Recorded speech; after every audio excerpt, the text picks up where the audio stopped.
As a kid, I would get lost in books filled with stories about faraway lands, daring adventures, and magical creatures. There was something inexplicably comforting about curling up with a good book. Now, we've been sharing our favorite fairy tales for almost 7 years now.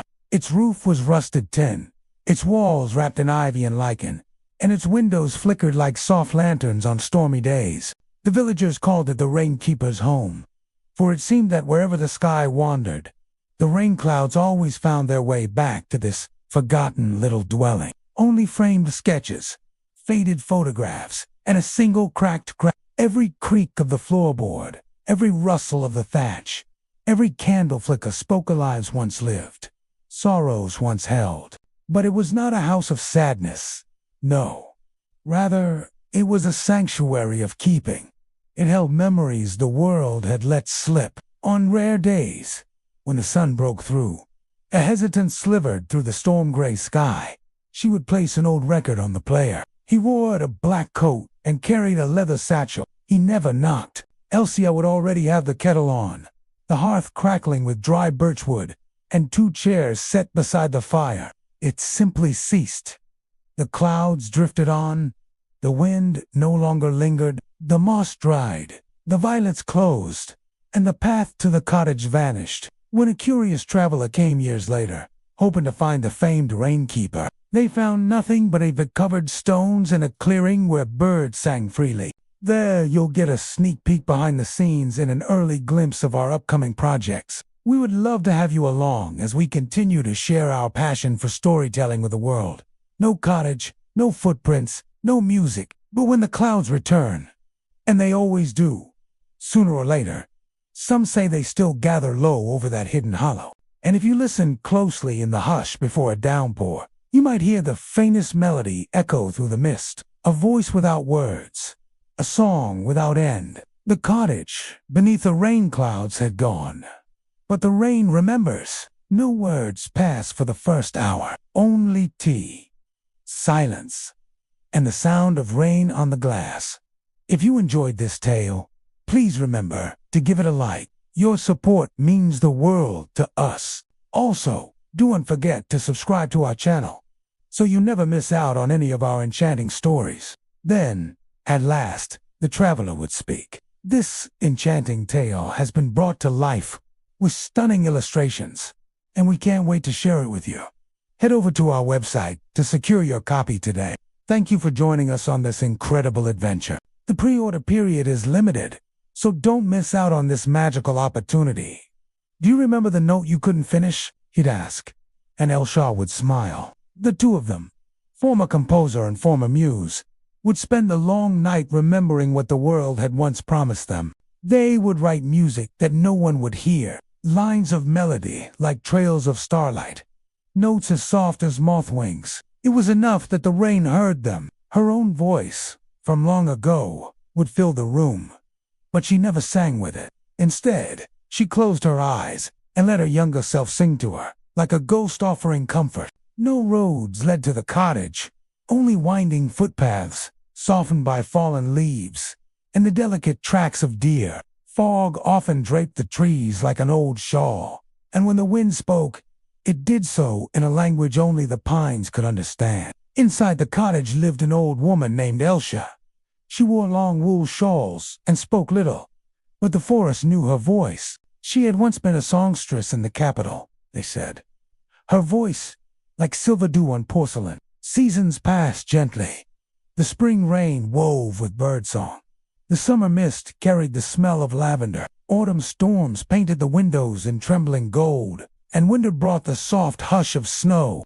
And if your heart was heavy with something you could not name, you might hear her voice, not in song, no, but in presence. A warm hush in the trees, a sigh in the falling rain, a flicker of candlelight behind frosted windows. She became legend. The woman who sang to the clouds, they whispered. The one who held the sky in her silence, the keeper of forgotten songs. But always, the rain remained, and always else she listened. But that was long ago, before she turned her back on the stage, the crowds, the lights, and came here to live where the world forgets. and today I thought I would share one of my all-time favorites with you. I felt like I was journeying two different realms without ever leaving my spot on the rug. Hello, friends. Welcome to another story from our team. In a quiet hollow, just past the edge of the whispering woods, nestled between moss-covered stones and wild violets, stood a cottage. Each morning, the rain arrived like clockwork. It did not come with violence, nor with thunder. Instead, it came like a memory. Slow, soft, inevitable, a steady drumming on the rooftop, a glistening on every blade of grass. The cottage, stoic and still, breathed in rhythm with the clouds. Elsa welcomed the rain like an old friend. She'd leave her door ajar, allowing the mist to curl into her rooms. She kept a chair by the window, and there she sat, reading, sewing, or simply listening. The rain had a way of speaking to her. It carried echoes of old conversations, of laughter that once rang through concert halls, of love letters penned beneath lantern light, and of a child's lullaby hummed decades ago. Each drop on her windows was like a word from the past, returning for a visit. She had no mirrors in the house. In the cottage, too, had memory in its bones. Once a year, on the night of the first frost, a traveler always came. In the morning, the traveler would be gone. Only a teacup, a folded sheet of music, and wet footprints on the porch remained. Life at the cottage never changed. It was said by those who dared visit the edge of the woods that if you stood still enough, years passed. One day, the rain stopped. It didn't come with a final storm, nor with fanfare. And just like that, our story has reached its end. Now, we are incredibly excited to announce that our very first picture book is now available for As we eagerly anticipate the release of our picture book, we invite you to join us on our creative journey by following us on social media. Until next time, keep reading, stay imaginative, and remember, the magic is always there if you believe. All right, let's have a round of applause for our amazing October winner. What did you do? You clicked on this video. Bravo! Welcome to the special edition Rion's recap for winners and procrastinators alike. So glad you could join us today. We're repping the month of magic. Our art this month comes from the wonderfully talented Alice X the Forest. Once dressed in dew and soft green, now stood brittle and hushed, as if holding its breath. There were two chairs, one empty and one turned slightly toward the window, as if someone had just risen from it. And on the table, a note in careful, looping script. To the one who hears the rain, even when it falls no more. You are welcome. Who are they? What roles do they play in this unfolding tale? Remember, settings aren't just backdrops. They're characters in their own right. Secrets that lie dormant within the trees, the whispering ruins, and the very essence of the forgotten grove. Secrets that hold the key to understanding the world's enchantment and the enigmatic figures who inhabit it. Let's talk about those secrets.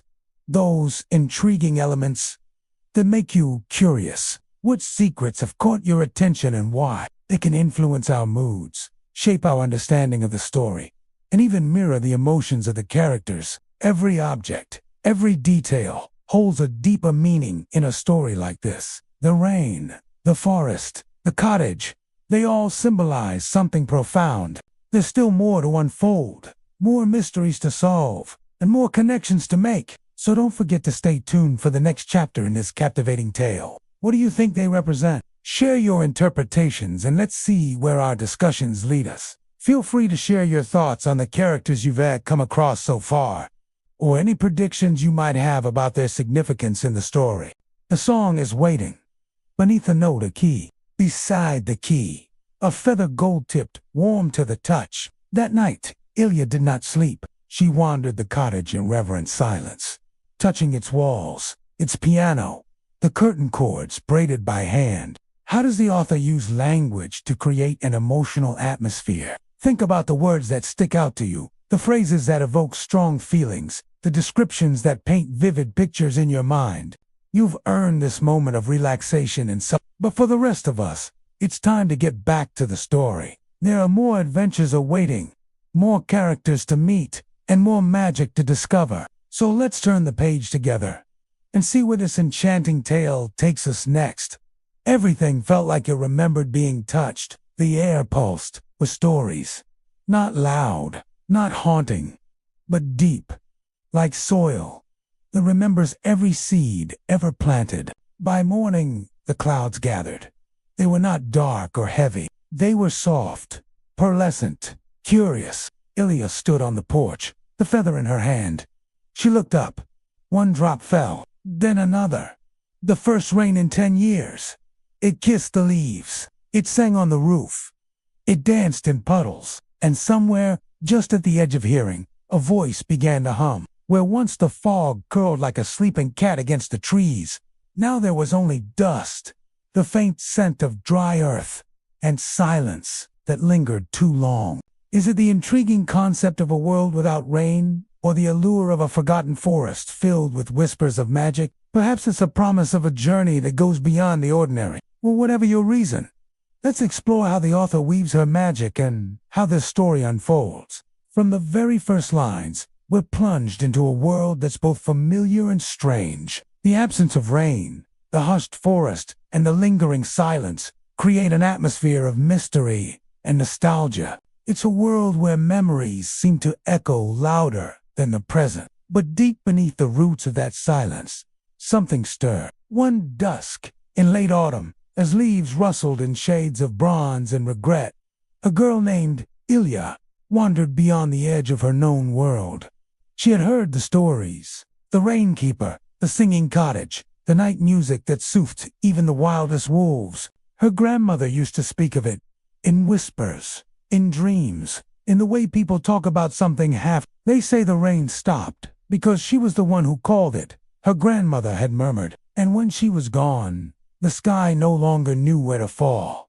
Ilya didn't fully believe it, but she believed in longing, and that was enough. She walked until the path disappeared, until the map in her mind folded into mist. By the time twilight cloaked the forest in silver blue, she stood before a hollow she hadn't known existed. The trees here bent slightly, as if bowing towards something no longer there. And then she saw it, not a cottage, not yet, but a faint golden glow, floating just above the ground, flickering softly in the fog, as if waiting. It swayed gently, not hung from a hook or branch, but suspended in mid. When Ilya stepped forward, it drifted back, leading her deeper into the forgotten grove. With every step, the air grew wetter, not with rain, but with memory. She smelled wet cedar, old books, lilac soap. She heard a distant note, barely audible, a sound that felt more like a memory than a melody. Her heartbeat slowed. The lantern stopped, and there it was. The cottage, not broken, not abandoned, but whole, as if it had never left. The tin roof shimmered with a sheen of mist. The ivy was alive again, emerald and humming. Smoke rose from the chimney, thin, spiraling, dreamlike. The door, slightly ajar, creaked open just wide enough to invite her in. Today we're diving into a tale as captivating as its title. The Rainkeeper, a young woman haunted by the disappearance of her parents, seeks answers in the whispering ruins of a forgotten forest, only to find herself drawn into a world of mythical creatures and enchanting mysteries. Join us on this journey through a realm where trees hold secrets and whispers echo with forgotten magic. As we delve into the enchanting narrative, prepare to be enchanted by the lyrical prose and entranced by the enigmatic characters. Discover a world where reality blurs with fantasy and where the power of connection echoes through generations. J. You may recognize their work from the cover of our October issue, which was the first time we ever had a non-binary artist on the cover of the magazine. So how fitting that their art is gracing this video as well. How perfect that their art has captured the very essence of the story we're about to read. Their art is like magic, bringing these characters and worlds to life in the most enchanting way. Check out their social media links below. Now onto what you came to hear me gush over. Ilya lived in a world where it no longer rained. The rain had not returned in many years. Inside, the air was warm. A fire burned low. A kettle whistled softly, So let's talk about this story, shall we? What initially draws you to this tale? As our protagonist, Ilya, ventures deeper into this enigmatic landscape, we're introduced to a cast of characters, each adding a layer of depth to the narrative. What about the setting? How does it contribute to the story's overall impact? As we journey further into this world, we begin to uncover secrets. And let's not forget about the symbols. And finally, let's talk about the mood. If you want to learn more about storytelling, check out some of our videos on our channel. But remember, this story isn't over yet. And to our October winner, congratulations! The rain had returned, but it did not rush. It whispered, it touched the windows with reverence, as though afraid to disturb the stillness within the cottage. Outside, the forest held its breath, roots drinking in the silence, branches trembling beneath the sudden weight of water and memory. It was as though the very essence of the sky was weeping, and the cottage, along with the whispering trees, was its confessor. Ilya rose, her joints stiff from hours spent in stillness. As she moved, the room stirred, to the remnants of Elsha's life, swirling in the firelight. A half-finished shawl lay across a chair, its vibrant colors muted by time. Or should she stay and face whatever danger lay ahead? The fire sputtered, plunging the room into near darkness. The storm raged on, shaking the very foundations of the cottage, as if determined to tear it from its moor. The wind howled, and in its fury, it seemed to whisper secrets from beyond the grave. The first notes, hesitant, uncertain, then gaining strength, weaving a tapestry of sound that filled the room. Her fingers flew across the keyboard, expressing the joy, the sorrow, the resilience that had been part of Elsha's story. The storm outside had reached its peak, and then just as suddenly, it began to subside. The fire had burned low, leaving behind only glowing embers. The storm, both fierce and fleeting, had run its course. The storm, both fierce and fleeting, had run its course, leaving behind a sky washed clean and a heart filled with newfound clarity. With the lessons of the storm echoing within her, Ilya began her journey back, her steps lighter, her spirits soaring. The rain had returned, but it did not rush. It whispered. Now, as the sun ascended higher in the sky, the forest outside the cottage began to stir. Birds sang tentatively, their songs tentative at first, then growing in confidence as the sky unveiled its brilliant hues. The air, washed clean by the rain, was filled with the scent of wet earth and blooming flowers. The wind's mournful cry turned to a low moan, the relentless rain to a gentle patter. Around her, the forest awoke, shaking off the remnants of the storm. Dewdrops glistened on spiderwebs, transforming the clearing into a miniature wonderland. The trees, their leaves glistening, whispered secrets to the wind, their branches reaching toward the sun in silent worship. As the first rays of sunlight pierced through the clouds, casting a soft glow on the landscape, Ilya opened her eyes, her fingertips still poised above the keys. The cottage, no longer a refuge from the storm, now seemed bathed in the ethereal light of dawn. The cottage walls, no longer confining, became a canvas on which the music painted vivid images. The fire crackled merrily in the hearth, casting dancing shadows on the ceiling as the melody flowed, rich and vibrant. The scent of rain mingled with the sweet aroma of pine, creating a heady brew that seemed to lift the very spirits. With each chord progression, the shadows seemed to recede, replaced by the soft glow of the music. The cottage itself appeared to sigh with relief, its timbers settling as if lulled by the familiar melody. The very walls of the cottage seemed to tremble at Elsha's words, as if warning of the peril that awaited. The storm outside reached a crescendo, the wind screaming like a wounded beast, the rain lashing against the windows with unrelenting force. In the heart of the tempest, Ilyasha's voice echoed, carrying with it the weight of generations past. "Do not fear the darkness," she said, her words a beacon in the gathering gloom. "For within its depths, the truth will be found."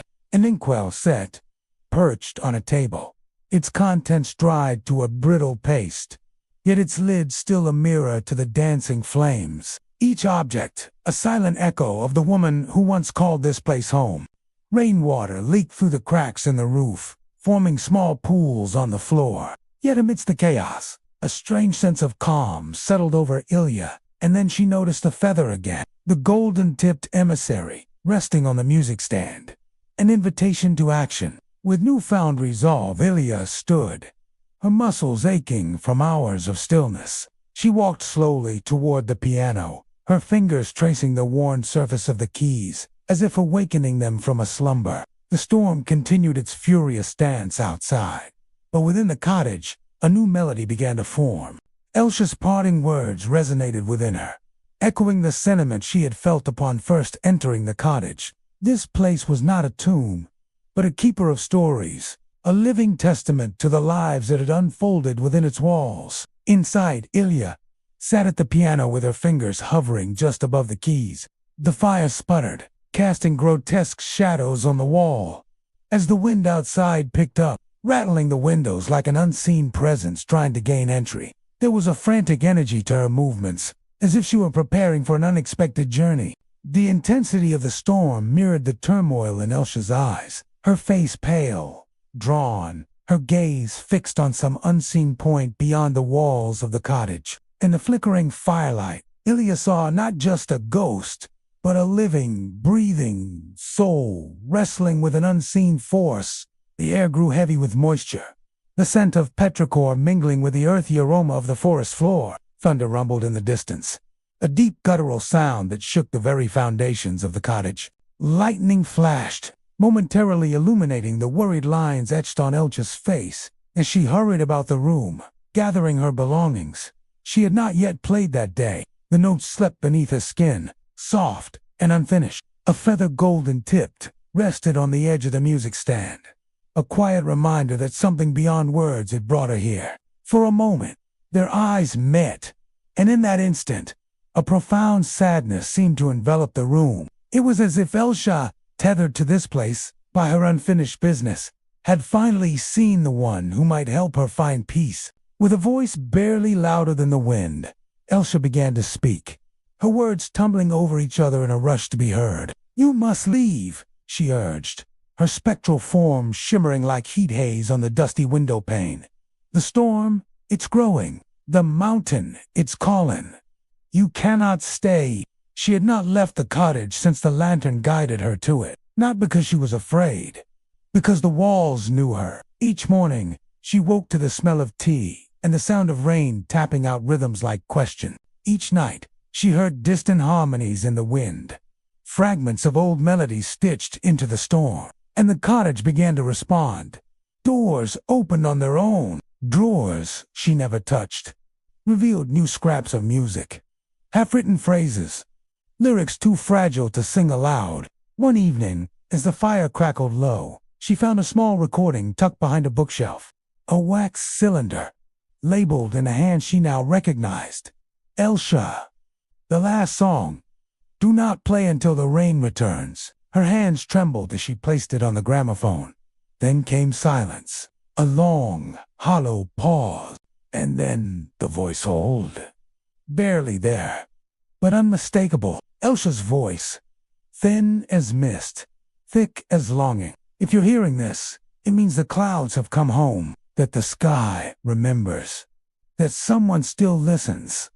A pause, a breath. Ilya blinked against a sudden rush of tears, pressing the cylinder closer to her chest, as if she could find purchase in its worn grooves. In the firelight, the shadows deepened around her, coiling in on the room like vines reclaiming an old growth. The cottage, it seemed, was exhaling. When the music ended, Ilya remained frozen, the final notes hanging in the air like the last embers of twilight. She felt the presence of eyes upon her, not accusingly, but the voice, so frail it had been a whisper in a grandmother's time, now resonated with a strength that belied its years. And in that moment, Ilya understood. The cottage wasn't merely sharing its stories, it was offering her a legacy, a lifeline to a past that was more alive than the present she'd known. Outside, the rain intensified, drumming a steady beat against the glass. As the rain intensified, so did the cottage's whispers. weaving tales of a life well lived and a love that transcended even death. Ilya watched, mesmerized, as Elcha's spirit danced between the earthly remnants of her life, the shawl falling from her lap, the inkwell abandoned on the table. Suddenly, Elcha stopped, her gaze finding Ilya amidst the chaos, startled by the urgency in her voice. Ilya hesitated. Should she flee the cottage, abandon the secrets it held close? Were those cryptic words hanging in the air? Elcha's form began to fade, dissolving into the shadows like smoke on the wind. As the minutes ticked by, the cottage creaked and groaned under the onslaught of the elements. Her gaze fell on the piano, its black keys, like teeth in the gathering darkness. She closed her eyes, and as she inhaled, she could almost hear the echoes of Elcha's voice guiding her. In the heart of the storm, Ilya played on, pouring her emotions into the music. And then, as abruptly as it began, the music faded, leaving behind a profound silence. She rose slowly, her limbs stiff from hours spent in a single position. Stepping outside, Ilya felt the soft grass beneath her feet and breathed deeply, the coolness of the morning invigorating her lungs. As she walked away from the cottage, the path ahead seemed clear, illuminated by the promise of a new day. This is part 3 of a story. If you haven't listened to parts 1 and 2, I highly recommend doing so because they will make a lot more sense.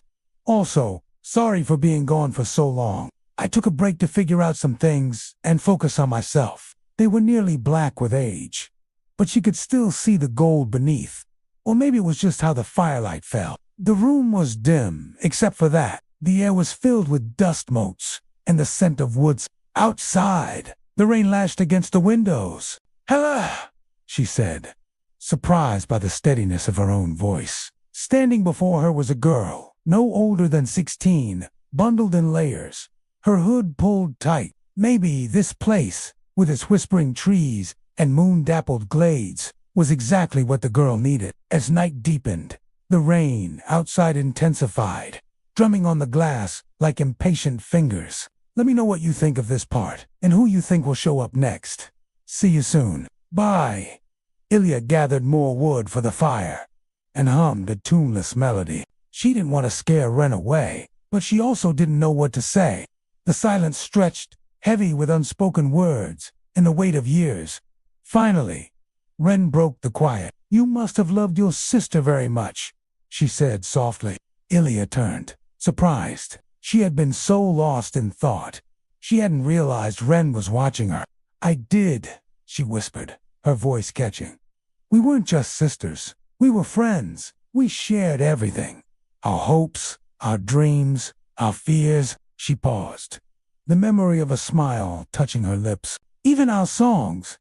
"Did she sing?" "Oh, yes," Ilya said, her voice filled with wonder. She could make the trees sway with her music, coax the birds to dance in the sky. Her voice was magic. Wren's eyes shone with admiration. "I wish I could hear her sing," she whispered. The lamplight glinted in dark hair that spilled over her shoulders like ink. She looked lost. "Can I help you?" And in that moment, something shifted. The air grew lighter, as though the very walls of the cottage were holding their breath. Ilya's heart pounded in her chest, and she found herself humming a melody she hadn't sung in years.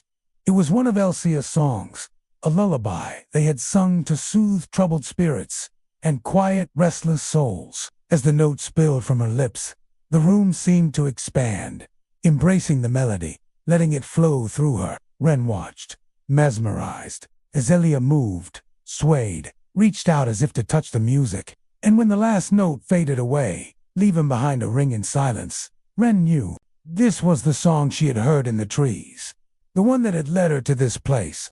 And in that moment, she understood that she wasn't just seeking her sister's voice, she was seeking her own. "I'm sorry to bother you," the girl said, her voice barely a whisper. "But I followed the sound of music. Is Elcha here?" Elcha Ilyasad gave a sudden lurch. "How does she know that name?" The girl held out a hand. In her palm lay a silver locket, tarnished with age. A single golden feather spilled out of it. Ilya felt a strange tug, like a half-remembered dream. She recognized that feather. She had seen it countless times, in her reflections, perched on the windowsills, tucked behind books, lying abandoned on the hearthrug. But she had never noticed it until now. "Is this hers?" the girl whispered. Elia's throat tightened. She didn't know where the girl had come from, how she had found this place. But she knew that she needed help. And even though Ilia didn't understand the gravity of what she was agreeing to, she found herself nodding slowly. "Come in," she said. She had pulled the heavy curtains closed. She couldn't remember the last time the rain had been this insistent. But Ilia didn't need them to feel the warmth returning to her limbs, chasing away the damp chill that had clung to her since she'd arrived here so many years ago. The cottage was more than a house. It was a sanctuary, a refuge, a place where memories slept and dreams dared to take root. And somehow this girl had found it, guided by the echoes of laughter, perhaps, or the lingering notes of a song. Ilia thought of Elsa, the way her laughter used to ring through these halls, the way her voice used to weave magic with every note. The thought of sharing those memories, the only ones she had left of her sister, brought tears to Ilia's eyes. But looking at the girl, huddled before her, so young, so lost, Ilia knew that she could not hold on to them. She poured tea, the fragrant steam swirling between them like half-forgotten conversations. The girl cradled the mug, her fingers tracing the rim. Finally, she lifted her head. "My name is Ren," she said, her voice shaking slightly. "And I'm looking for my sister. She disappeared 5 years ago. And I think she may have come here." Ilia nodded, understanding dawning slowly. The girl had followed the echo of the song, but it wasn't Elsa's voice she had heard. It was Ilia's. All these years she had played the songs alone, keeping them alive in the quiet of the cottage. She hadn't realized she was making music until Ren had come to her doorstep, drawn by the sound. "How did you find this place?" Ilia asked, amazed. Ren shrugged, a faint blush rising on her cheeks. "It's silly, really. I heard a bird singing it, the melody from the song, and I followed its song to the trees, and somehow I just knew to keep going. The path appeared beneath me." Ilia felt a chill. She remembered the stories her mother used to tell, stories of magical creatures and hidden places, of paths that revealed themselves only to those who truly believed. Could that be true here? She wanted to laugh, to dismiss it as a childish fantasy, but the glimmer in Ren's eyes, the way the firelight danced in her hair, it reminded Ilia of someone she once knew, someone she had almost forgotten. Then a small sound cut through the drumming on the glass, a tapping, hesitant, like the knock of a twig. She went to the window and pressed her forehead against the cold glass. She saw nothing beyond the curtain of water. "I hope you've been well," because she knew the rhythm of the rain, every sigh and gust and drop. And this was not the rain. Taking a deep breath, Ilia pulled back the curtains and stepped outside. The porch roof offered little shelter. Everything was drenched and shivering. Wind snatched at her hair, tugged at the hem of her skirt. She pulled it tight about her legs and waited. She wanted to hear again. Knock, knock, knock. The knocking stopped. Silence. Then the sound of footsteps, slow and careful, like the steps of an animal. They came closer. Ilia's hand went to her chest, not with fear, but as though reaching for a half-forgotten language. What would she say? What would she do? The knocking stopped on her. "Welcome, Matt." Ilia reached out and touched the wood of her door. She had never done anything like this before. What if she wasn't ready? She wanted to hide, to let the rain wash away the tracks, to erase the footprint in the mud. Then she straightened. She was the guardian of this place, the one who tended the garden and read under the ancient oak, the one who sat on the porch swing and watched the seasons turn and turn again. This was her home, and if anyone was brave enough to seek it out, then they had earned whatever it was she might offer. Ilia took a deep breath, raised her hand, and knocked on her door. Ilia ran her fingers over the worn keys. Then she heard again. A slow knock. Knock. Knock. Someone was out there. How could she be sure? The visitor stepped back, startled by the sound. Ilia opened the door a crack and peered out. They walked in silence down the overgrown path to the cottage. The fire had died out. Only a few embers glowed beneath the logs. Suddenly, Ilya wasn't so sure. She wanted to break Ren's illusion. And then, as if in answer, the rain outside began to slow, revealing a sliver of moon through the clouds. So begins part 3 of a story written by the wonderful Bluebird. Here is a story about rain.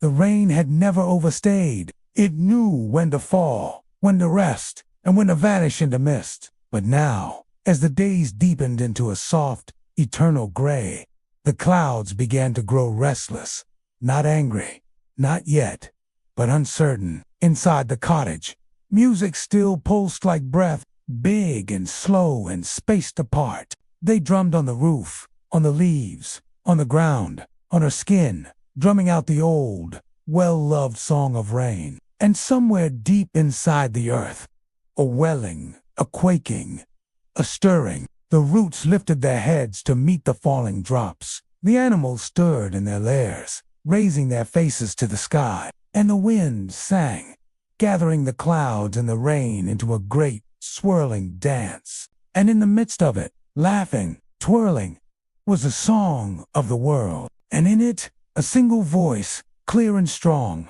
joined the refrain.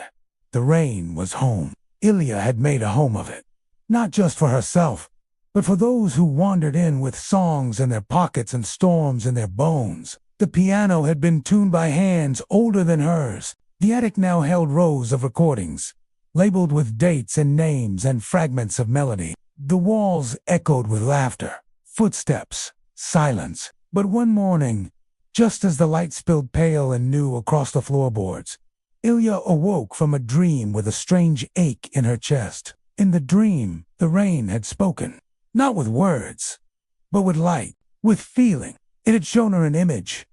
The cottage roof, quiet and dry, the forests golden, and a single feather, gray now, floating down through a cloudless sky.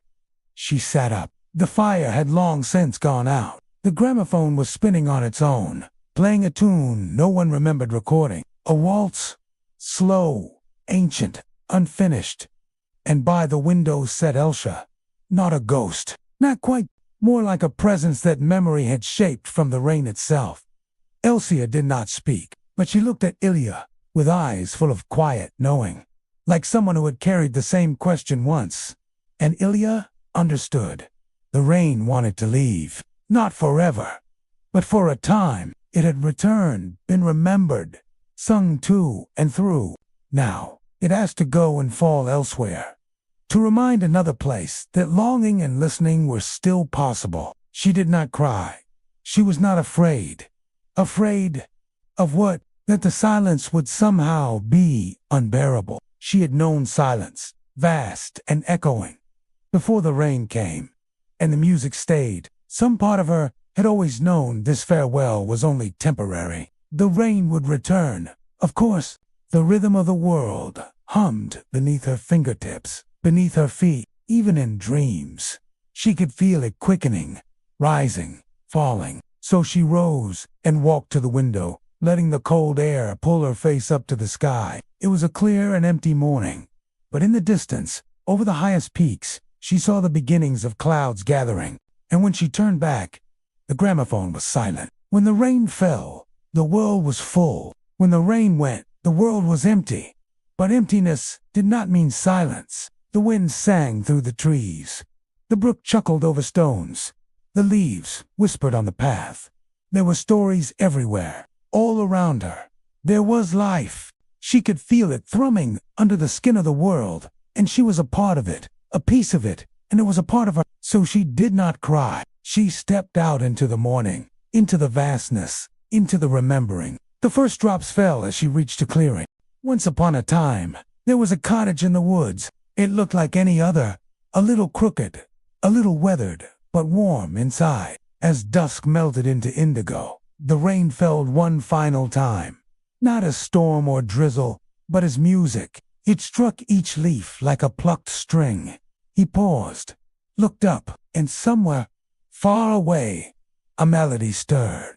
It kissed the glass like a farewell. Inside, they played not with sadness, with ceremony. The song rose like smoke, wound through every beam, crack in memory. The cottage glowed, the walls hummed, the rain paused, suspended midair, listening, and then silence. A real one. Outside, the sky was clear. For the first time in years, stars spilled across it like seeds, and its roof held tight against the wind. Its windows were sealed against the cold, and its hearth burned with the remnants of a summer's day. The cottage had changed, not in shape, but in presence. The ivy remained, the golden feathers still lay in the window, but the air was dry, touched by sun and wind. The forest buzzed with insects. Flowers, long forgotten, bloomed in places they hadn't in decades. The others slowly left, one by one. The boy to the river towns, where no music had been heard in years. The sisters to the coast, to dance on shores of forgotten stone. The flutist to the mountains, chasing winds. Even the old man, who had almost forgotten what it meant to carry a song, smiled and walked away into the golden wood. Ilya stayed for a time. She listened to the silence, now rich with after music. She cleaned the floors, cataloged the final melodies, wrapped the feather in silk. She left a note. The song does not live here now, but it remembers you, and the rain will return when someone remembers how to call it. She locked the door behind her, and she walked, not back toward the life she had come from, but forward, toward the places where silence still waited to become music. But it was empty.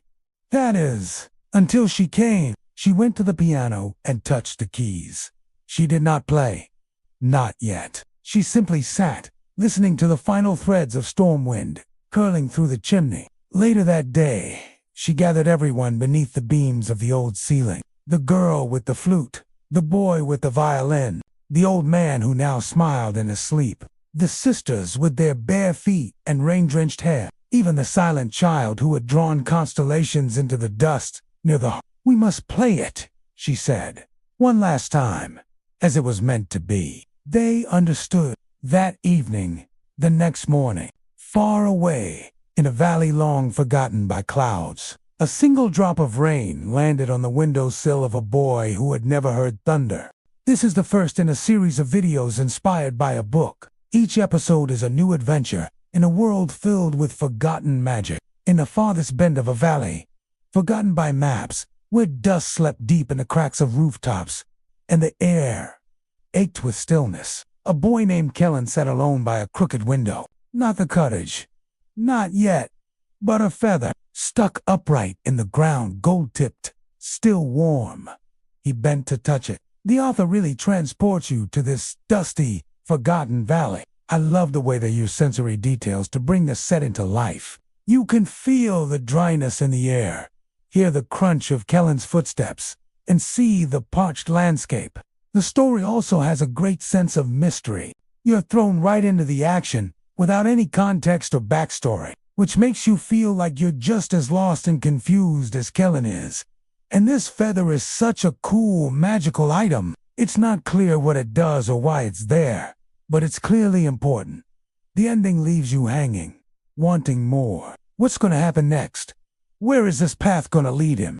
Is he going to find the cottage? The cliffhanger is done perfectly, and when his fingers brushed the stem, something opened in the air around him. What do you think Kellen's motivation is for following the path? What do you think he'll find at the end of it? And what do you think the significance of the feather is? Leave your answers in the comments below. And don't forget to subscribe if you want to see more videos like this. A chord, a memory, a path. He followed, not in the way children do, but in the way the earth remembers a forgotten spring. He saw a cottage wrapped in ivy. He heard music rising through floorboards. And in the sky above it, a swirl of clouds, shaped like wings, like hands, like a question. When he woke, the silence was waiting. He walked, no bag, no map, just a quiet urgency in his bones. Through the ash fields, past the dry wells, over hills that cracked under his step, he walked toward a sound he couldn't describe. Not a melody, not a voice, an invitation. The world around him had never known rain. Old stories spoke of it. In riddles, in songs, no one sang anymore. His grandmother once called it the sky, remembering how to weep. But she had passed before he ever saw her face wet with anything but time. Every morning he swept the porch of their stone house. Every evening he stared at the stars that glared coldly back. There was no music in their village, only the clatter of dry tools and the rustle of brittle leaves. But on this day, just as the sun dipped below the ridgeline, and shadows stretched like old cats across the ground, a sound touched his ears. Soft, singular, a drop. Kellen looked up, startled. Nothing. Sky still pale, air still dry. But he had heard it, a gentle tap on the glass beside him, like someone knocking with a fingertip made of cloud. Then silence, but not the old kind, not the emptiness he had grown used to.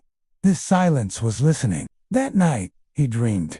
It took him days, but on a fourth morning, as fog gathered low and reluctant over a grove of whispering trees, he found it. This is an excerpt from a book. The world building in this story is so rich and immersive. If you want to continue this story, I've got some questions for you.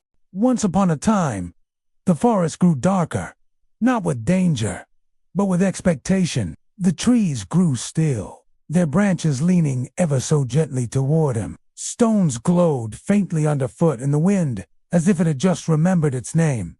Stirred once, and then fell silent. He walked on, not daring to hope, yet somehow knowing. And soon he saw it, the cottage wrapped in silence, empty and waiting. He stepped inside. The air was dry, but beneath it, something lay waiting. A hush, like the final note of a lullaby. And there, in that small space, where sunlight slanted through cracks in the boarded windows, dust shimmered, motes of gold in a gray sea, and beside it, the feather, wrapped in silk, soft as breath. A breeze stirred, clouds gathered, and somewhere in the soil, in the bones of trees, in the sky's long memory, rain began to remember. And then, as dusk folded itself around the cottage, he found it, the piano covered in linen as if sleeping. And sorrow, the rain sang too, joining the melody with its wild, sweet voice, until every note found its echo in the sighing trees, and every drop of rain found its answer on the pane. And when at last he ceased playing, when the final chord faded into the stillness, the forest held its breath. It was a lullaby, a battle hymn, a lament, a prayer. It spoke of endings and beginnings, of lives lived and loved ones lost, of grief and gratitude, of sunshine and of storm. He looked out at the world reborn, washed clean and sparkling in the silver light of the moon, and he knew that he would stay, that he was home at last. It was a song of the earth, of the sky, of the very soul of the world, and it was his. No, he pulled the cloth away and sat. Then, on the table, a note to the one who hears the first drop. Welcome. The song is yours to finish. A deer stepped into the clearing, her head raised, ears pricked, listening. An owl hooted softly from a branch, and fireflies began to glow, winking, shimmering, joining the dance of light and dark. A single note rang out, clear and true, and outside, a second drop of rain fell. This time, he saw it. This time, it stayed. It kissed the edge of the window and rolled down, tracing a silver line on glass that had only ever known dust. He didn't cry, though something inside him loosened, a tightness in the ribs, a locked room behind the heart. He had never played before, yet his hands hovered above the keys like they remembered something he didn't. He pressed one. Kellen smiled, his lips trembling, and slowly, gently, he began to play. Then, as if encouraged by the notes spilling from the cottage, it grew bolder. Drops became a drumming, a steady tattoo on the roof, a baptism of sound, washing away years of silence. The music wasn't polished, it wasn't beautiful, but it was honest, and the sky recognized it.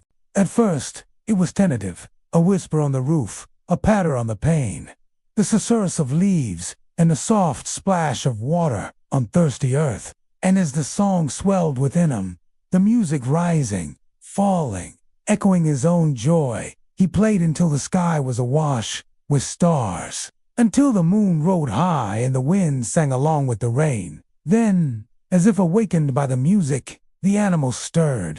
Kellen stood, his fingers still hovering above the keys. The rain did not return all at once. It came slowly. He didn't speak much. There was no one to speak to, but the piano began to change under his hands. Once asleep, was stirring again, a melody both mournful and bright, like sunlight on a blade. Kellen stood up, his old stiffness momentarily forgotten. As the sound grew closer, a woman stepped through the trees. Her cloak was woven with leaves, her hood lined with feathers. In her hand, she held a horn the color of polished bone. She didn't look at Kellen. Didn't need to. She already knew who he was. She already knew why he'd come. "You have called us," she said, her voice like water running over stones, "and we have answered." Behind her, more figures emerged from the trees. A man with eyes like chips of flint, and a crown of twisted ivy. A young woman whose laughter sounded like running water. An old woman who smelled of moss and distant stars. They had come because something had stirred in the silence. Something Kellen had coaxed awake with his playing. Not an army, not a host, but a gathering of spirits from the places between the places, from the spaces where the wild things dream. They had come because the music had echoed what was in their bones, what was in their deepest, oldest selves. The music had echoed the truth, that even here, in this hidden place, they were not alone, not loudly. Then, as one, they began to dance, not with commotion, but with presence. The air felt different, not crowded, but watched. The kind of silence that comes just before someone begins to sing. And then, one gray morning, she appeared. A girl no older than 10, with hair like copper threads and a satchel of paper birds. She didn't speak, just stepped inside, nodded once, and sat near the hearth.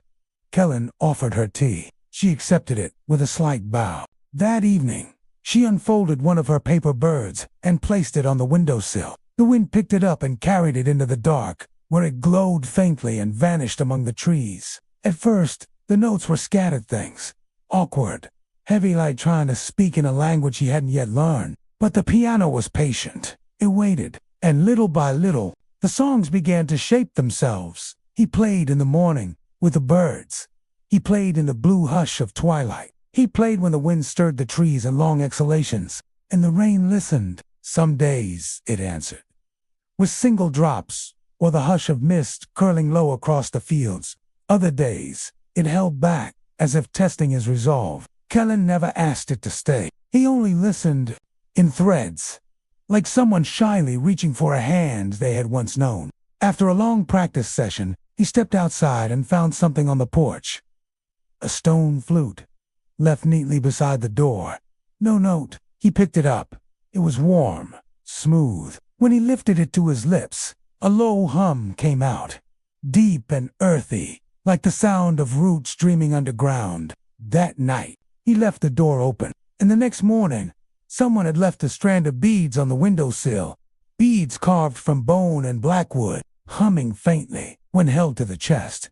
Another day, a small drum made from deer hide. Then, a pair of footprints in the garden, half filled with rain. Each morning, the light in the cottage grew softer. Each evening, the silence grew like a room filling with unseen guests. Kellen stayed. One afternoon, the cottage. The next morning, another traveler arrived. From somewhere, a horn sang out across the mist. For a moment, no one spoke. For a moment, no one needed to. For a moment, they simply were. Her fingers were calloused, strong as the branches that clawed at the sky above them. A dulcimer was strapped to her back, the wood worn smooth by countless hands. She brought spices with her, cinnamon and ginger and saffron, each one a story that unfurled on her tongue. She brought a song, too, half whispered, half hummed, a tune that spoke of roads taken and fires and the girl joined her, weaving harmonies with her own voice. Kellen listened and felt the pulse of something ancient, not dangerous, but waiting. He didn't open it, not yet. And somewhere, far away, someone else stirred in their sleep, dreaming of feathers and forgotten notes, then played. For the first time in a long while, the cottage was full again. The rain, too, grew bolder. It tapped out rhythms on the tin roof at night and traced letters on the glass that vanished before they could be read. It was not trying to be understood. It was simply speaking again. Not crowded. They performed together. Not a concert. No one was there to watch. Not even a song with a beginning or an end. Just sound. Rising, falling, winding through the beams of the cottage like smoke. Outside, the rain fell gently. Not to wash anything away, but to remind the world of what still lingers beneath the dust. There wasn't even a scrap of carpet on the floor. Not loud. The only furniture was a table and 3 chairs, Kellen dreamed. A woman in a dark cloak stood beneath a gnarled old tree. Her face was shadowed, but her voice was warm like the embers of a hearth. "It was never just a house," she said. "It's a door, a listening place, a resting place for sound too old to carry alone." Then she handed him a box. Inside, a key, rusted, cold, heavy with memory. "Not all music is played," she whispered. "Some must be kept until it's time again." Then the woman faded, the tree swayed, and the rain began to fall. Not new, not perfect, not loud, but alive. The silence between the notes had always been comfortable, familiar, like an old coat. It had its own pockets of warmth. But this was different. This was like sunlight through a window, like rain on dry earth, a baptism of sound. The days unfolded then like pages of a forgotten book. The girl crafted more birds, not just of paper, but of bark and ash and silk, each one a message tucked into the wind. The woman played lullabies that even the fire seemed to lean as if drawn by a current that ran deeper than the river below. Kellen learned silence, then not as absence, but as invitation, a way of listening so deeply that the air itself turned to song. And outside, on the 7th day, that night, when he woke, the box was real. He held it in his hands outside. The forest breathed deeply, and the rain fell with purpose. The cottage was listening. The floorboards sang under him, and the keys sang with them, rising in pitch as he stood. Then it began to glow, humming now, thrumming with a light that forced him to shield his eyes. The fire in the hearth roared as if awakened, and the air grew thick with a scent he couldn't name, like ozone after a storm, like pine needles and wet earth and something wild, untamed, exhilarating. The cottage shuddered. Walls groaned. Beams strained against the onslaught of sound, of power, of magic. A crack snaked down the far wall, spreading like a spiderweb of light. More followed, weaving together until the whole room blazed with silver seams. The key beat against his palm, urging, demanding. The crack widened, becoming a doorway, and on the other side, framed by the splintered wood and shimmering air, stood a forest bathed in gold. Sunlight dripped through leaves that sparkled with dewdrops. A waterfall tumbled over moss-covered stones. A path beckoned between ferns that brushed Kellen's ankles as he stepped through. The key fell from his numb fingers, clattering down the stony path. He didn't catch it. He didn't dare take his eyes off the clearing ahead, where a ring of mushrooms glowed with an inner light. A circle of power. Here the trees pressed close, forming a dome of leaves overhead, hiding him from sight and sound. Here the air hummed with a magic older than the forest itself. Kellen sank to his knees, overcome. His hands trembled as he reached for the mushrooms, their caps cool and smooth under his touch. This place, this moment, was all he'd ever hoped for and more. To be here, to be free, to be home. His fingers closed around the first mushroom, then another, and another. He pulled them from the ground, their roots tangling in his hands, and wove them into a crown. He placed it on his head, on his heart, and the magic surged through him, filling the empty spaces, binding the echoes in his soul. The cottage faded to a whisper. The others were gone. The girl, the woman, The boy with the bells, the man with the maps, the dancing mother and daughter. They were all part of a dream, of a story he no longer remembered. There was only the forest, alive and ancient and welcoming. Only the waterfall, thundering and clear. Only the wind, whispering secrets in a language older than words. Kellen stood, his joints aching, his muscles screaming in protest. He had walked barefoot through the brambles, scrambled over rocks, climbed trees, and swung on vines. But it didn't matter. Nothing mattered except that he was here. Finally home. He ran, not knowing where, not caring, laughing as the trees whipped past, their branches tearing at his clothes, their leaves stinging his face. Then he stumbled, crashing to the ground in a tangle of limbs and leaves. Pain flared in his shoulder, sharp and hot, and he cried out. As he lay there gasping, he saw it, a tiny house, nestled between two boulders. Moss crept up its roof.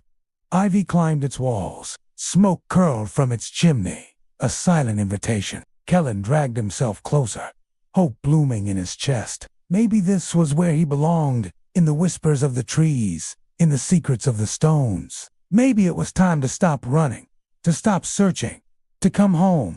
This piece of flash fiction is an excerpt from a larger work in progress. If you're interested in reading more, there will be a link to the full story in the description. Also, please let me know in the comments if you would like to hear more stories like this. Its surface was worn smooth by countless hands, and when wound, it made a sound like the wind through bare branches. The wood shifted, not with resistance, but with permission. A square of floor lifted slightly at the corner, not with voices, but with memory. The walls shimmered, and from the stone, images bloomed like mist. A woman with hair like thunderclouds, playing a lyre of rain. A child folding birds beside a long-lost river. A man alone on a mountainside, planting a song into the soil. A cottage, not this one, but older, standing atop a hill as people gathered in silence, listening to something deeper than language. Then, one final image. A door, not in any wall, but in the sky, opening. Behind it, light, and behind the light, so vast and delicate, it could shatter the heart, or stitch it whole. Then everything faded. Kellen stood alone again, but the room was changed, and so was he. Not a trapdoor, not a hidden room, a memory opening. But the dulcimer woman looked at him and said quietly, "It's begun again, hasn't it?" He nodded, and from the trees outside, a new sound rose. Not quite rain, not quite wind, but a voice the forest had kept hidden, waiting for someone brave enough to open the silence. That evening, they played together, and the notes were not just music anymore. They were keys, unlocking memory in those who listened. And in villages miles away, people paused, felt something stir, touched their throats as if remembering a song they'd never sung.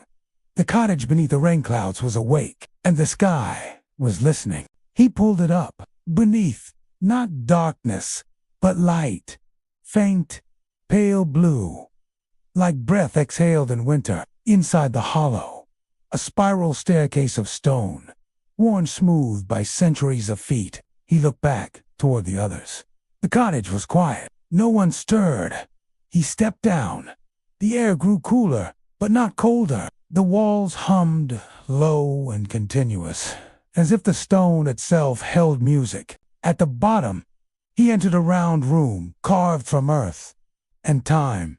No dust, no cobwebs, just stillness. And at the center, a pedestal made of old oak and inlaid with copper veins that pulsed faintly with light. He approached. The pedestal had a keyhole, not modern, not mechanical, symbolic, carved with runes, marked by echoes. Kellen didn't hesitate. He placed the key inside and turned. When they brought it home, their mother told them, "Do not play that music in my house. Do not bring the sounds of the outside in." But the boys did not heed her warning, and soon the cottage was filled with the mournful tune. Suddenly, the windows blew inward, and a draft swept through, extinguishing the hearth and sending shadows dancing on the walls. Then from the corner of the room, a sound like grinding stones answered the music box, and the floorboards there creaked and shifted. Once upon a time, there was a cottage deep in a whispering wood. Rain fell often, so the roof was always laden with water, and the clouds above the trees were heavy with more. It was here that a woman and her 2 sons lived, keeping mostly to themselves. The cottage was old, its timbers groaning and its windows clouded with age. Still, it was warm in the depths of winter, for the hearth sang with the spirits of the wood, and the rain drummed a steady rhythm against the glass. One day, while the brothers were gathering kindling, they found an old music box, half buried in leaves and dirt. With trembling fingers, he knocked once. Hollow he paused, knocked again, then again. And on the 4th knock, a click. Nothing dramatic happened. No rush of air, no explosion of sound, just a tone.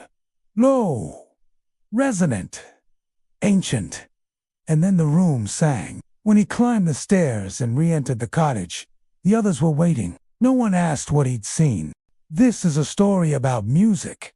It's a story about remembering. And this is a story about home. The music reached farther than anyone expected. It wasn't loud. It didn't ride the wind like a storm. It moved more like roots. Unseen, slow, patient, curling deep beneath the skin of the world. The music drifted over mountains and through valleys, brushed against meadows and whispered through caves. It slipped through cracks and doors, slid between window panes, and snaked around walls. He'd always been drawn to the sea. Its moods mirrored his own, and voices drowned in steel and dust. A violinist who had long given up performing stood by a window, fingers twitching. He sat beneath the window, the box with the keys still beside him, and closed his eyes. They carried flutes and fiddles, lutes and harps, drums and dulcimers, all tuned to the notes of longing and belonging. Around them lay the remnants of their journey, tokens of their individual paths. A weathered guitar pick, a child's drawing of a seashell, a jar of sea-kissed pebbles, a broken flute mended with wire. Each object held a story, a testament to lives lived in pursuit of the music, of home. They shared their stories, their voices hushed, their faces illuminated by the firelight. They spoke of missed connections, of paths almost taken, of dreams deferred and rekindled. There was sadness in their tales, yes, but also an unwavering determination, a resilience forged in the fires of their shared passion. Kellen listened, his heart aching with recognition. These were his family, bound to him by invisible cords of music and memory. And in that moment, he understood. It wasn't just a song that had brought them together. It was the essence of their being, the very core of their souls. The music had led them home because home wasn't just a place. It was a feeling.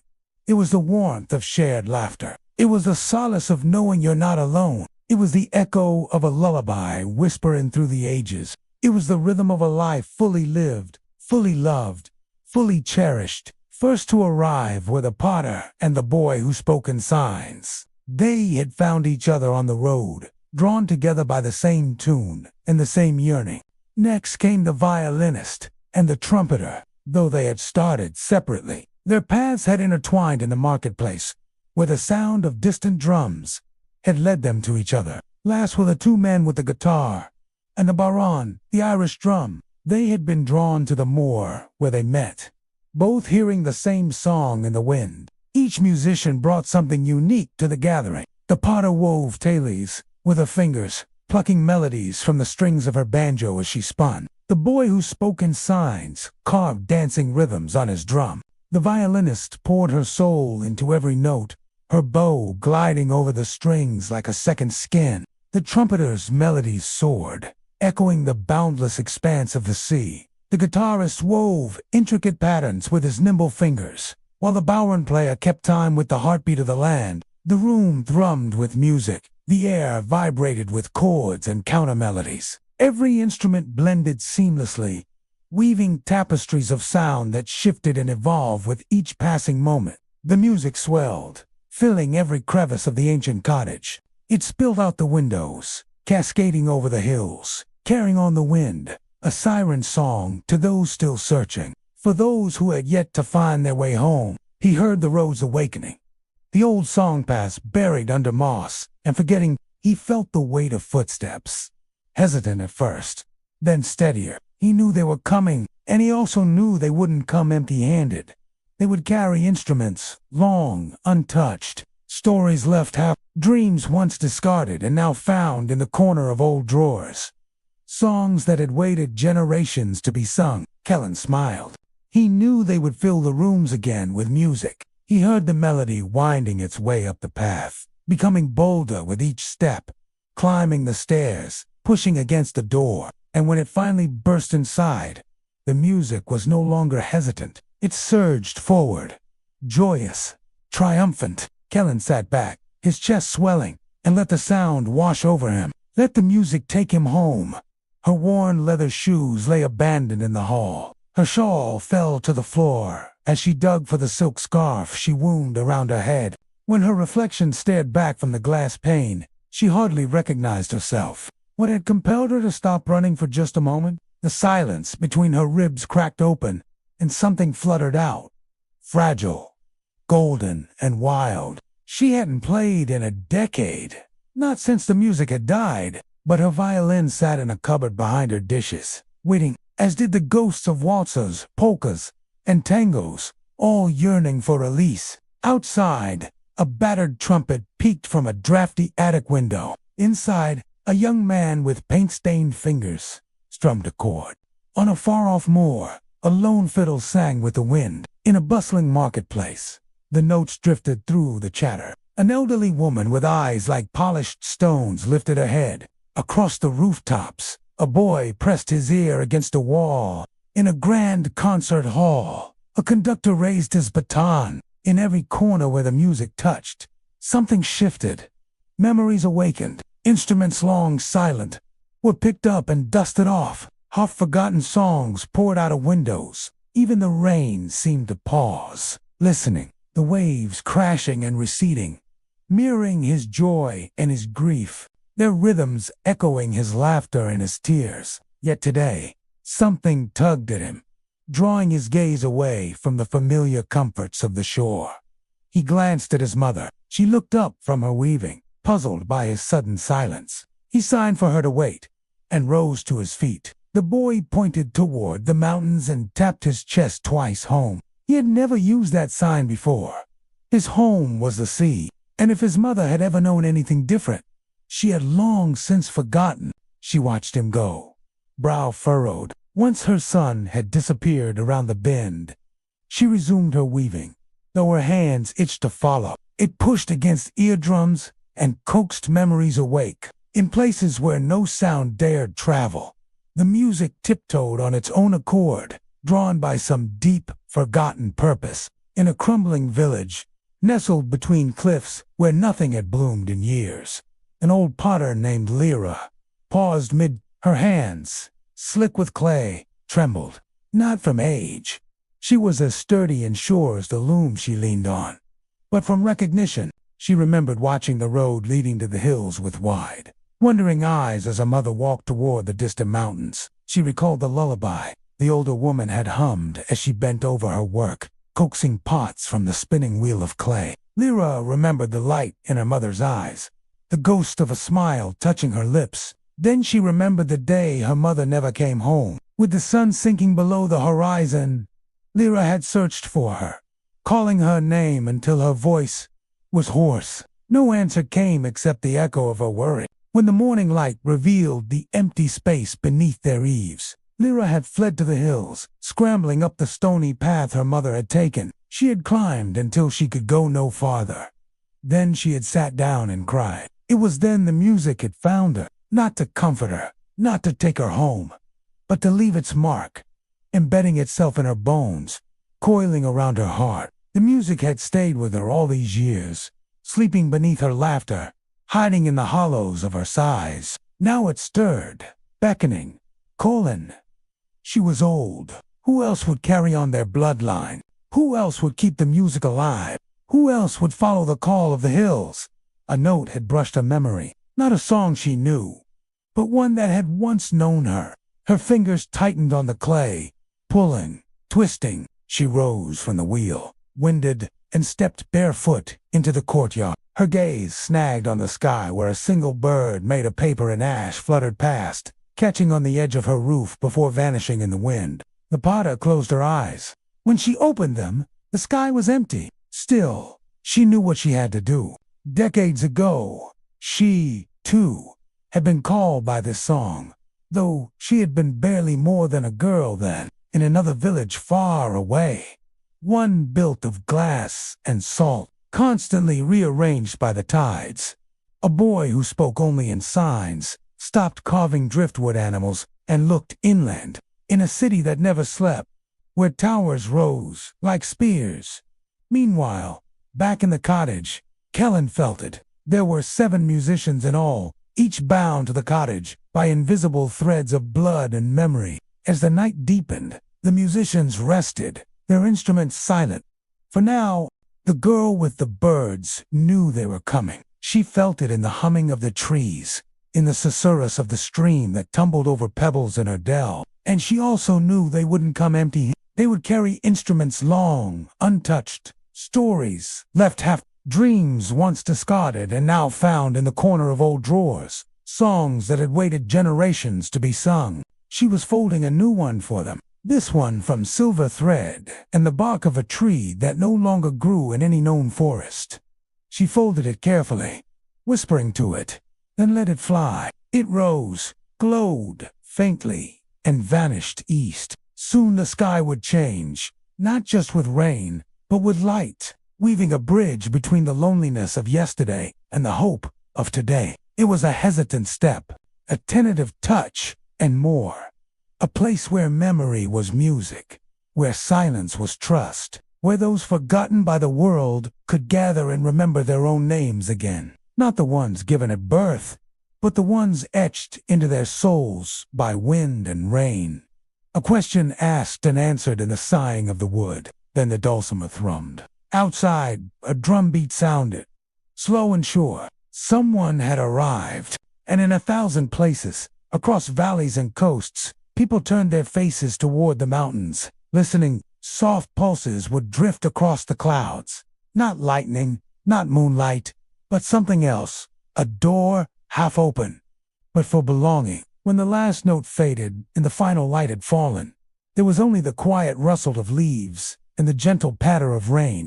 But in the hearts of those who had gathered, there was an echoing joy, a shared sorrow, a recognition that bound them together in a tapestry of memories, a mosaic of moments, each piece unique, yet all part of a greater whole. The song swelled, embracing all who heard it, wrapping them in its timeless tune. It spoke of journeys and losses, of laughter and tears, of love found and love lost, and of hope that flickered still. As the melody soared, so did the light in the sky, painting the clouds with silver and gold, not to show the way, but to be a beacon in and of itself, a celebration of the very act of remembering. And through it, those who listened closely could hear laughter, singing, footsteps on wet wood, the creak of a chair waiting to be filled, the rise and fall of a melody older than sorrow. For now, the dulcimer woman laid out tea for 9 guests, though only 5 lived in the cottage that day. 5, she said softly. Always room for more, especially the ones who remember without knowing why. Tonight, the sky would light up for them. She was making space for the ones who had never known the ache of carrying their memories alone. He crossed the room, not pausing, not speaking, and sat at the piano. For a moment, his fingers hovered over the keys, and the girl with the birds knew what he was searching for. The one tune, the one he'd played for her all those years ago, the one that echoed in the chambers of her soul. So she came and stood beside him, took the reed, flute from its hiding place, and began to play. And for those who, burdened by remembering, had almost let themselves forget, she left the kettle singing on the hearth. It was an invitation and a homecoming, a promise to tend the embers till the dawn broke clear. Some would see it and know, and some would only wonder what had brushed against their skin. that old, half-remembered dream. She hummed as she poured, her fingers lingering over worn, sweet-smelling wood. Then Kellen came in from the west, his cloak dripping, his hair like a raven's wing, his eyes the color of the sea after the storm. The notes spun between them, not for guidance. In the end, the cottage was becoming what it had once been. This is a story that starts with a whisper. They came at dusk, not all at once, not in a caravan, but in pairs and shadows, in quiet songs and windblown coats, each one different, a shepherd with bells in his boots and a satchel full of lullabies, not because they were sad, but because they remembered. Stories long buried surfaced in gentle phrases. My father brought me here once when I could unsleep. Startled, Kalen spun around. There in the clearing, amidst the long grass, stood the shepherd from the evening before, his staff tapping a steady rhythm against the ground. If you'd like to know what happens next, we'll provide more details below. Until then, listen closely. Can you hear the song? In his eyes, Kalen saw not just recognition, but an invitation. The shepherd tilted his head toward the hills, then gestured for Kalen to follow. Without a word, Kalen started up the path.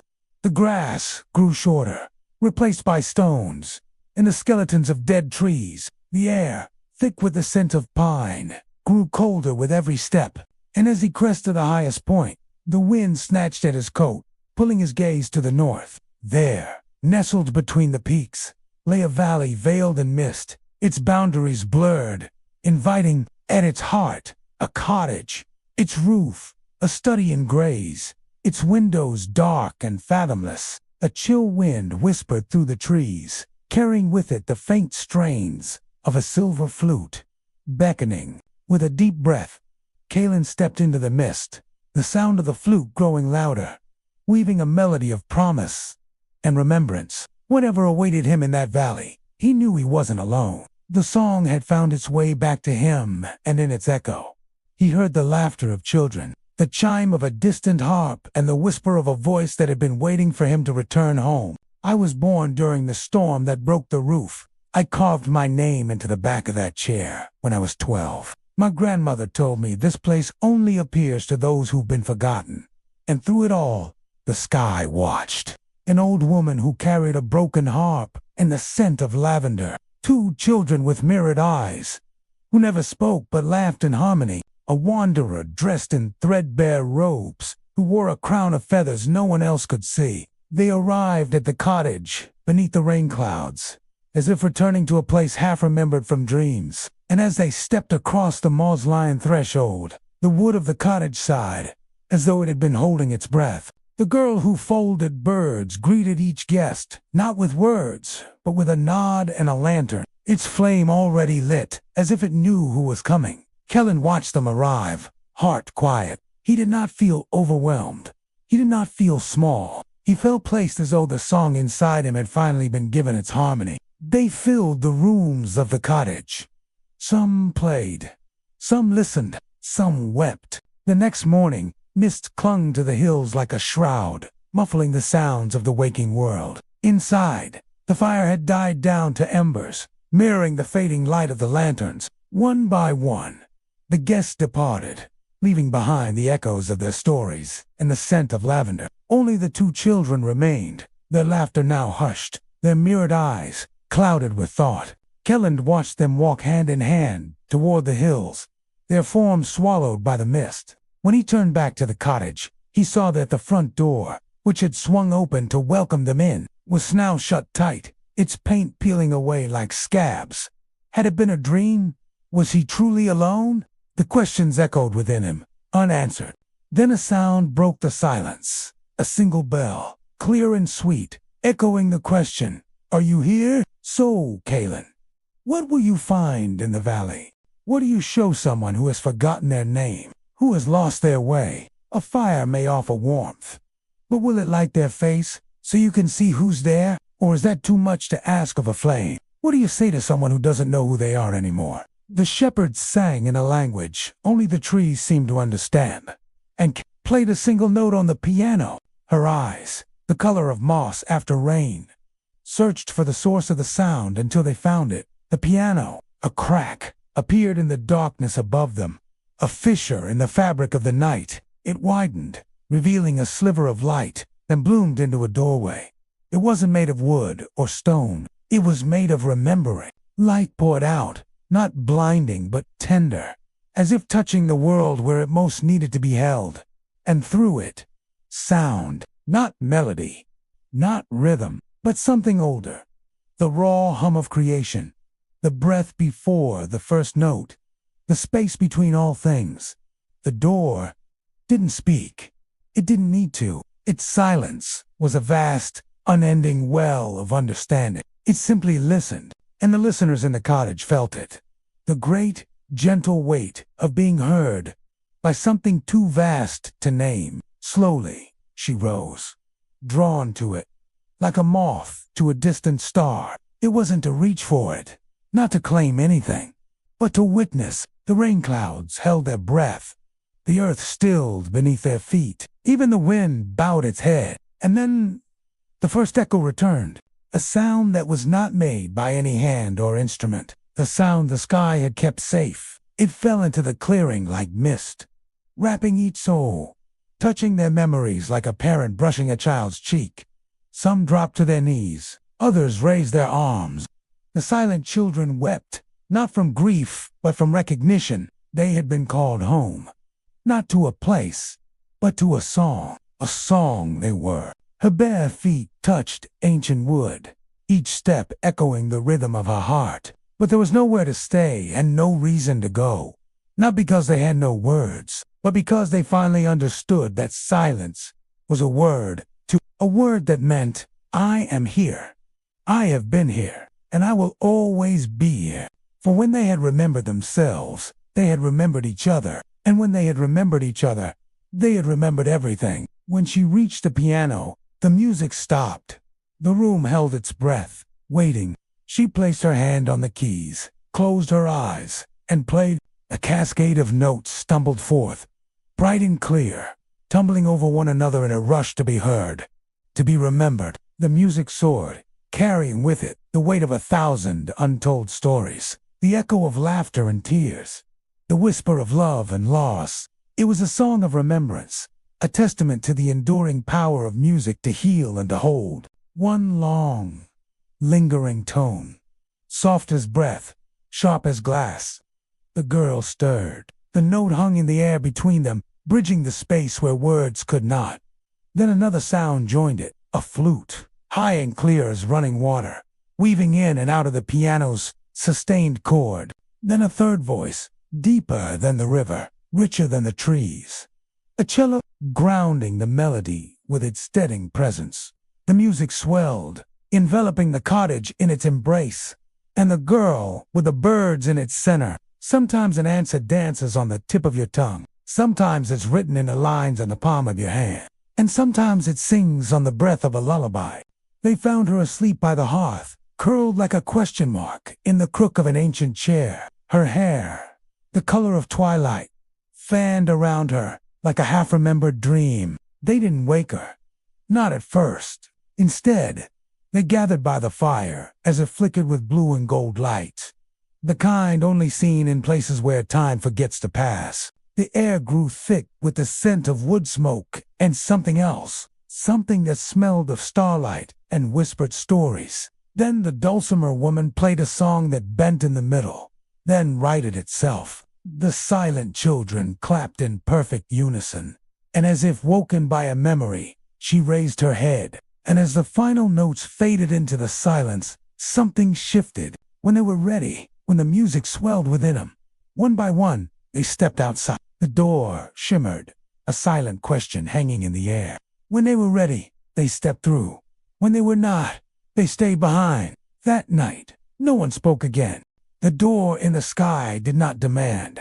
It simply waited, like a breath held for centuries, like the moment before a note is sung. Someone must go, the dulcimer woman said, her voice low and unwavering. At the top, the light gathered, becoming a staircase of spun gold. She did not question its purpose, though she had woven it into the fabric of the universe, winding through silver birches and whispering pines. The weight of his journey, the burden of his grief, seemed to lift. For the first time in a long while, he felt the pull of the world around him, the whisper of the wind through the trees, the murmur of a nearby stream. With trembling hands, he reached out to touch the trunk of a nearby birch, feeling the rough bark beneath his fingertips, grounding him to the present, anchoring him to this moment of fragile peace. At the end of it all, nestled among the trees, was a cottage bathed in moonlight. Smoke curled from its chimney,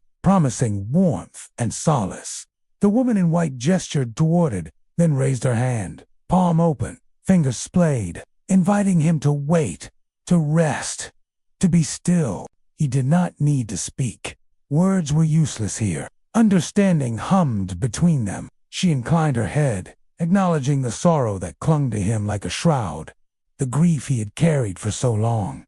Her gaze kind and patient. She did not rush him, did not pressure him. She simply waited, giving him the space to feel the sun on his skin, to hear the bird song in his ears, to breathe in the scent of pine and damp earth. Slowly, ever so slowly, a smile touched his lips, the first in a very long time. And in that smile, the woman in white saw not just a promise of healing, but the echo of a love story, ancient and unending. In her eyes, he saw a reflection of his own pain, but also the echo of something more, something akin to hope. And at the end of it, framed by the brilliance, stood a door, not of wood or stone, but woven from moonlight and mist. It rippled like water, yet it was still. As he reached for the handle, a whisper brushed his ear, a lullaby of wind chimes and waves. Then the door opened, not with a bang or a sigh, but with a soft susurrus of silk on silk. And on the other side, waiting in the blue, was the woman in white, not to vanish, but to listen from within. No one spoke, not out of fear, but reverence. The paper bird girl stepped forward. The silent children held her sleeve. She looked to Kellen. He looked to the sky. Then he stepped into the clearing. He said nothing. No farewell, no vow. But in his eyes, understanding. He didn't walk like someone entering the unknown. He walked like someone returning. Above him, the light shimmered as he moved. The others watched. Breath held. He stepped past the ring of moss, past the edge where the earth no longer cast shadow, and the sky bent down, not with thunder, but with invitation. A ladder appeared, not made of wood or rope, but of sound and memory. Each rung a note, each note a moment long lost. The cottage was still. The guests, the keepers, the forgotten, the once remembered, gathered beneath the doorway of light. It hovered far above the trees, yet close enough to feel in the bones. It hummed gently in the air, resonating with the floorboards, the roof beams, the strings of instruments, and the ribs of those standing below. Kellen stood at the edge of the clearing, the key still warm in his pocket, though it had already turned what it needed to turn. He began to climb, not quickly, but as if in time with an unheard song. She did not ask his name, though she knew it. He stepped through the doorway and found himself in a garden woven from moonlight and mist. The path beneath his feet shimmered like quicksilver. In that moment, the woman in white watched him. This is an old story, a very old story, so old. One step, the door did not close, but they all have the same beginning and the same end. It's the middle that changes, because remembering the beginning and the end is easy. It's the middle part, the remembering in between. That's hard. So here, take this story. Hold it in your hands. See how small it is, how fragile. And here, take this box. Open it. Look inside. See what you find there. Remember this feeling. This is the beginning. Now close it and put it away. It doesn't need to be seen, to be held, only to be remembered. For when you remember this, you will know where to find me. Some tell it like this. He vanished into the light. The door did not close, but it shifted, became translucent, became quieter. Waiting again, the others remained beneath the sky. No one cried, but some placed hands to hearts, as if anchoring the sound within themselves. Inside the cottage, The piano played on its own, a melody none had heard before, yet all recognized. The dulcimer thrummed softly. The silent children sang, voices like wind over water, and the box, the one that had held the key, was gone. In its place, a feather, long, silver blue, tipped in gold. The girl picked it up and whispered, "We are being written." And so they stayed, keepers now, each in their own way. They baked bread. They swept the floors. They played songs. No one taught them. They lit lanterns for strangers still arriving. And above them, the door shimmered, waiting for the next soul who remembered enough to listen. But it shifted, became translucent, became quieter. Waiting again, the others remained beneath the sky. No one cried, but some placed hands to hearts, as if anchoring the sound within themselves. Inside the cottage, the piano played on its own, a melody none had heard before, yet all recognized. The dulcimer thrummed softly. The silent children sang, voices like wind over water. And the box, the one that had held the key, was gone. In its place, a long, silver blue, tipped in gold. The girl picked it up and whispered, "We are being written." And so they stayed, keepers now, each in their own way. They baked bread. They swept the floors. They played songs no one taught them. They lit lanterns for strangers still arriving. And above them, the door shimmered, waiting for the next soul who remembered enough to listen. Then another. No wind, no fear, just stillness. As he reached the top, he turned, not to wave, but to offer a last gift. A single note, soft and clear. It fell down like snow. It touched the cottage, the trees, the hearts below. And then it began with a climb. He climbed. The ending of the story changes depending on who's telling it. Some tell it like this: he vanished into the light. There are other versions, and there are even more versions. The light was not blinding. It was soft, like dawn through curtains, or breath against your skin in the quiet before waking. Kellen stepped through the door. There was no gate, no threshold, just a crossing. One moment, his feet rested on the memory notes of the sky ladder. The next, he stood in a world that hummed gently inside him. Fields of flowers that bloomed with every memory he dared to recall. Only the echo of footsteps on the path to somewhere else, somewhere he could not reach, but somehow already knew. For here, in this boundless between, everything was both everything and nothing. All moments unfurled before him, timeless and yet transient, like fireflies blinking in the endless night. It was not discordant, but harmonious, not lilting, but resonant. A melody that vibrated in his very core, stirring something deep within his soul.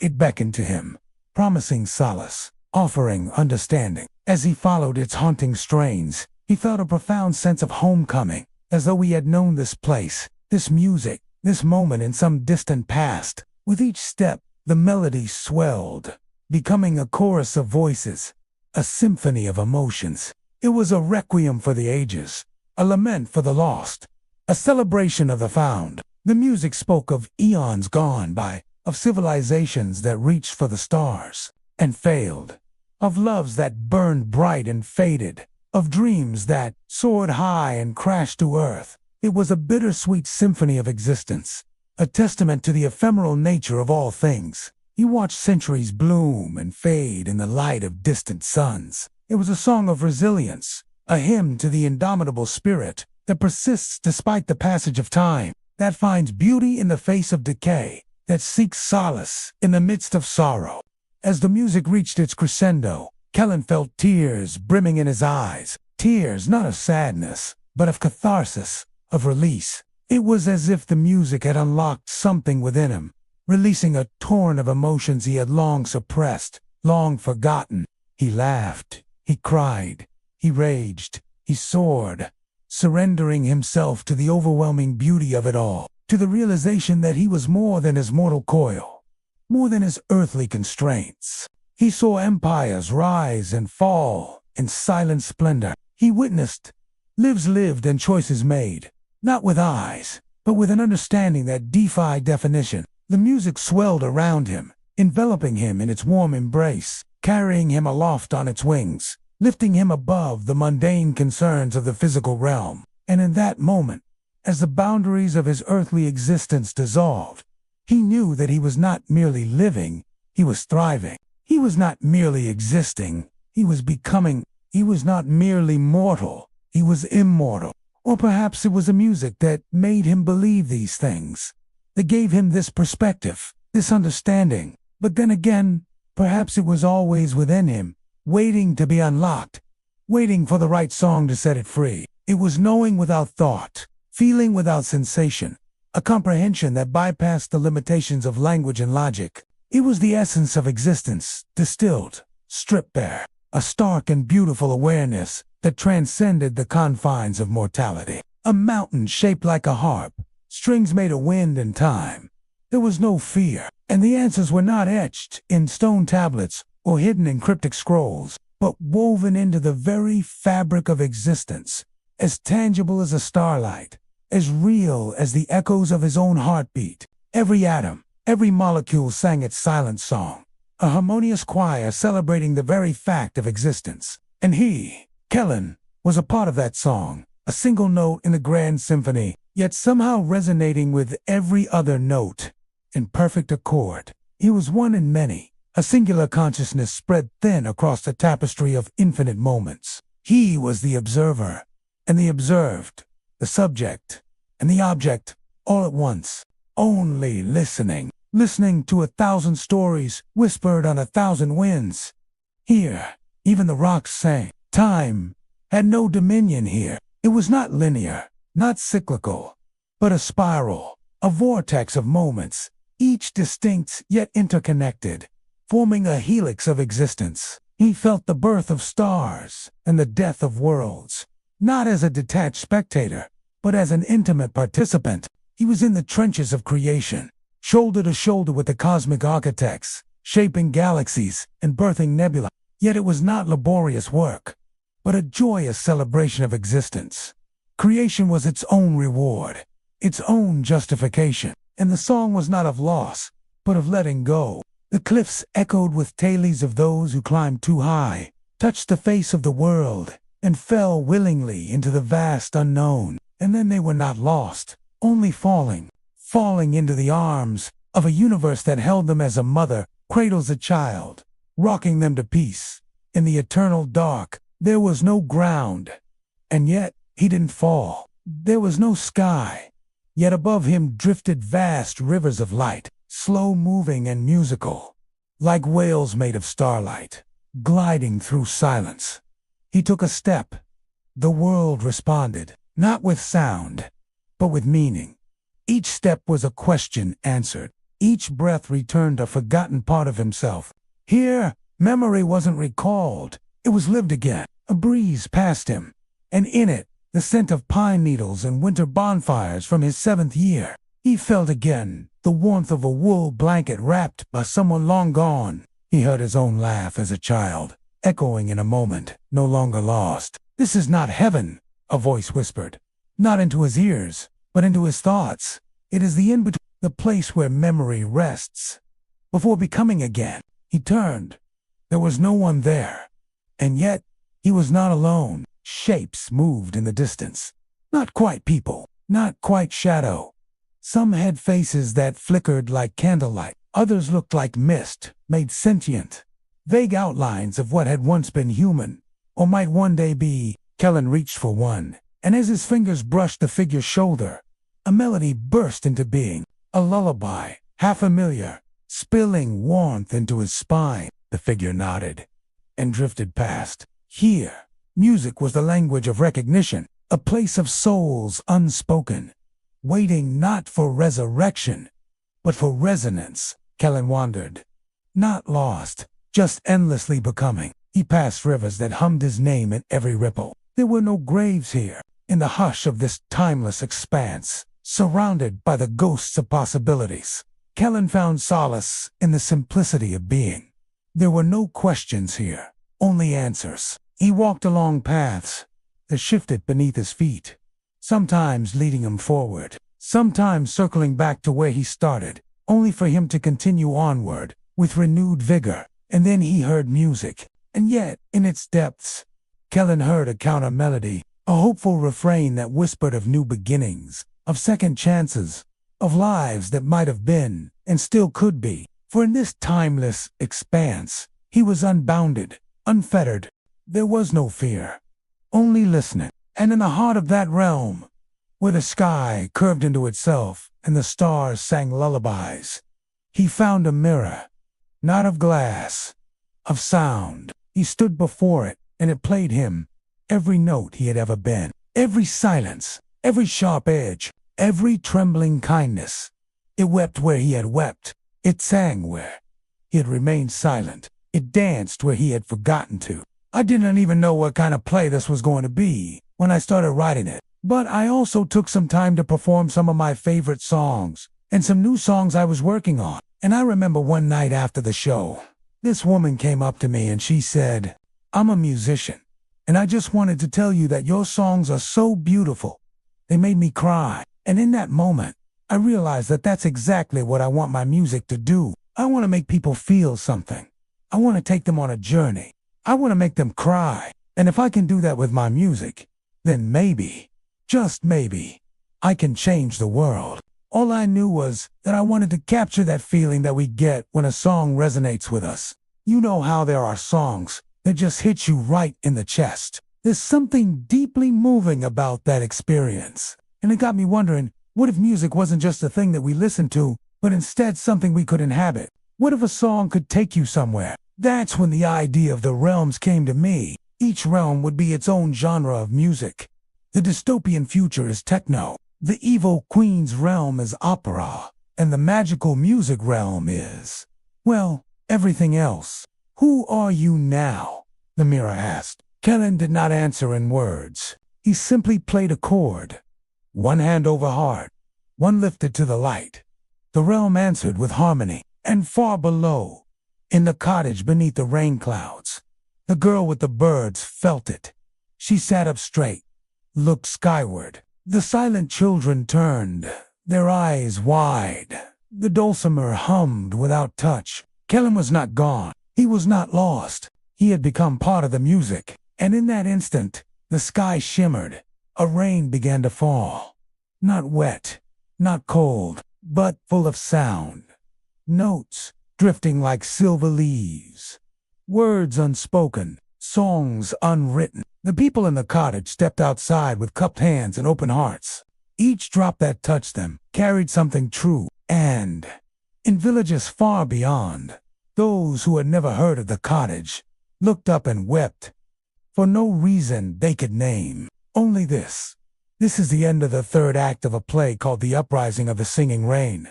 I wrote this play, along with several others during my time as an artist in residence at the UCross Foundation. The prompt for this residency was write a play about a place, which I took to mean our planet. So each act takes place in a different realm or a different world. The first act is set in a dystopian future. The second act is set in a fantasy realm ruled by an evil queen. And the third act is set in a magical world of music and mirrors. And each of these acts has its own protagonist. They all have to go on a journey and transform in some way by the end of the story. I've always loved writing plays, but this was the first time I tried writing a full-length play. I'd also never written anything fantastical before.